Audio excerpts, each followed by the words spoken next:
Zacatlán, que en náhuatl significa lugar donde abunda el zacate, es comúnmente apodado Zacatlán de las Manzanas, por ser estas una de sus principales actividades económicas. Es uno de los 217 municipios que conforman el estado mexicano de Puebla.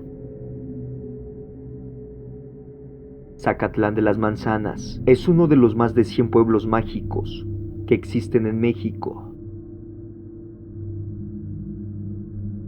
Los principales lugares de atracción turística en Zacatlán son las cascadas de Tulimán,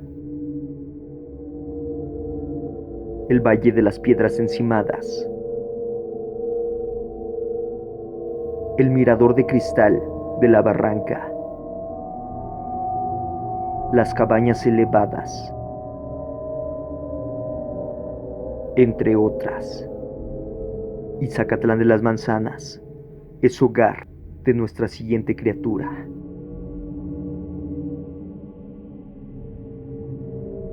Cuando se estaba construyendo el convento de Zacatlán, un indígena informó a los frailes sobre la existencia de un gran animal muy feroz que antes de la llegada de los españoles había puesto en jaque a los nativos de la zona. Habían intentado cazarlo repetidas veces, pero nunca lo pudieron lograr. Tanto fue así que les infundió un gran respeto, a tal grado de ser considerado como un animal sagrado. Los frailes, aunque un poco escépticos, se dispusieron a atrapar a la gran bestia, conllevados por el entusiasmo de los nativos zacatecos, logrando atrapar con vida al enorme animal. Los frailes se quedaron pasmados ante lo increíble y fantástico que les resultaba aquella extraña criatura, creyendo entonces que era obra del diablo. Cuenta la leyenda que el misterioso animal fue encarcelado en algún lugar del convento, en un sitio acondicionado especialmente, y que en un principio fue una atracción para propios y extraños que venían atraídos por la noticia de su captura. Los años fueron pasando y alrededor de la bestia se fue tejiendo una de las más singulares leyendas que subsisten hasta nuestros días. Cuando se atrapó al enorme reptil, fue llevado a los supuestos sótanos de la iglesia y se hicieron cargo de este los frailes, que en un principio se habían rehusado a cuidarlo.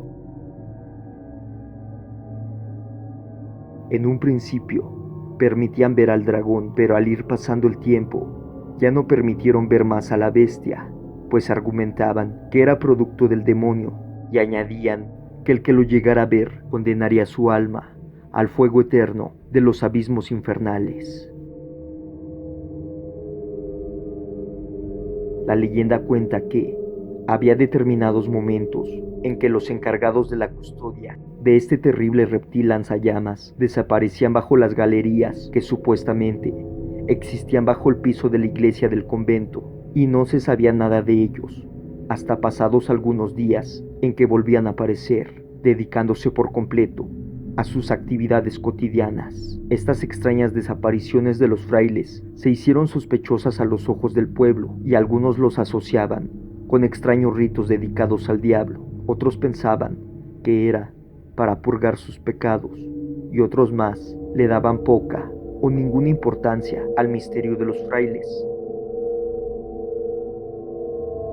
Un día, cuando bajaron a las galerías, como era costumbre, sucedió que hubo un temblor que solo afectó paradójicamente a la iglesia. Los frailes aparecieron más pronto que de costumbre y con los semblantes descompuestos. Al preguntarles el porqué de su espanto, la contestación que recibieron de aquellos no fue menos terrible, pues parece, y así se cuenta hasta nuestros días, que en la época de la construcción del edificio, cuando se atrapó al dragón, se le tuvo que buscar un espacio, y que fue precisamente bajo los cimientos del mismo, siendo entonces imposible sacarlo posteriormente, por lo que se optó, para que no muriera, alimentarlo lo mejor que se pudiera, porque si el animal fallecía, el hedor sería tan insoportable que el lugar sería considerado como maldito.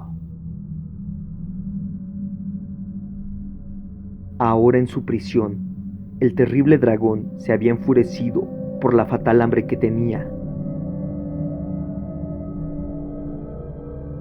Solo los frailes sabían que el motivo por el cual desaparecían bajo el piso de la iglesia era para alimentar al dragón, y así, calmada su hambre, no derrumbaría el edificio. Pero aquel día, en el que habían bajado, el animal estaba furioso y trató de atacar a los guardianes, pero estos escaparon milagrosamente de sus garras, pensando que con su terrible fuerza haría caer todo el edificio, sepultando a todos los que ahí se encontrasen, y sin siquiera poder rezar por la salvación de sus almas, condenados al fuego de los infiernos. Se cuenta que desde aquel día se redoblaron los diezmos de la población zacateca, que consistían principalmente en aves de corral y toda una serie de animales domésticos y salvajes, y todo esto iba para la boca del dragón.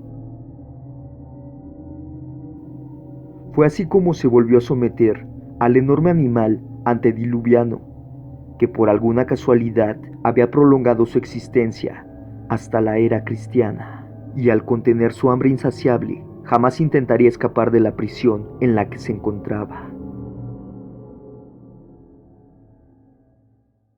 Se cuenta con temor entre la gente del pueblo que el día que se deje de alimentar al reptil, la iglesia desaparecerá y de entre sus ruinas emergerá el terrible dragón del convento.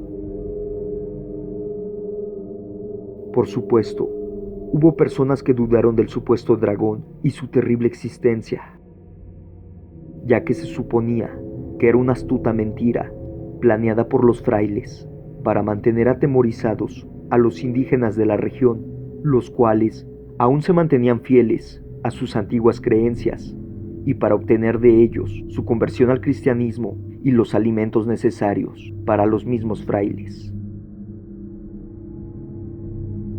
El cura Aurelio Toriz Mendoza cuenta que atrás del altar mayor de la iglesia del convento existe un pasaje secreto que, según se dice, se comunicaba con la iglesia parroquial.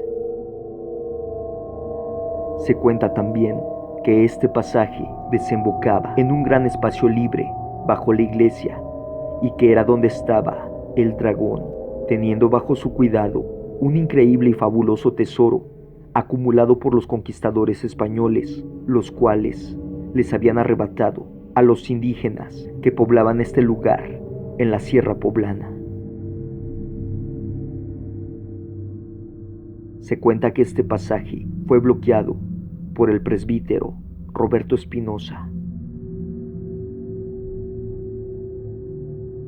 La leyenda del dragón, cierto o falsa, acecha aún el colectivo popular, asegurando que el día que se deje de alimentar al animal, las paredes de este edificio colonial dejarán de existir, al ser derrumbadas por el temible dragón del exconvento.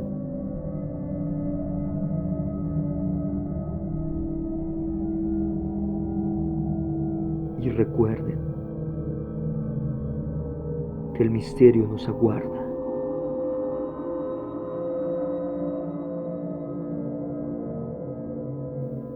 Al anochecer.